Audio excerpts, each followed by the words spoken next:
I just love the way the Chiefs play, and I've said this because the Jags are playing Pittsburgh Steelers, and I have the Pittsburgh Steelers going undefeated this year. Do you really?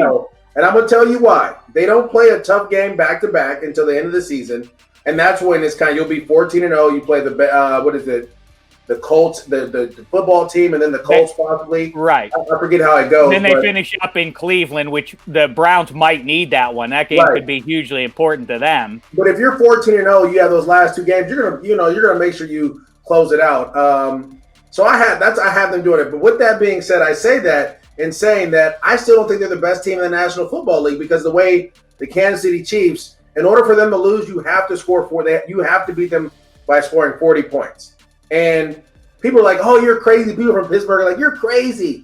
I'm like, they literally lost one game, and it was 40-32. Like, you have to score 40 points. Yes. And if you haven't scored 40 points this season, it's going to be tough to beat them. And as much as I love the way, like I said, Pittsburgh's going to get the 1 seed. They'll be the top seed going in the playoffs. I don't know about that, Maurice. And by the way, you can imagine, I'm really frustrated by the fact that if they slip up at all, the Chiefs aren't going to lose more than one more game the rest of the way here. So let's say they're – well, I mean, if the Steelers talk about how 2020 has been vexing on many levels. If the Steelers wind up 15-1 and a 2 seed, I'm officially going to be pissed off about it. That will be crazy. But then again, it will be an even greater advantage if they're the only team with a bye and the Chiefs have to play in Wild Card Weekend. It's a massive difference. But with what you're talking about, regarding, I flipped the switch recently, Maurice, and in fact, a big announcement for everybody.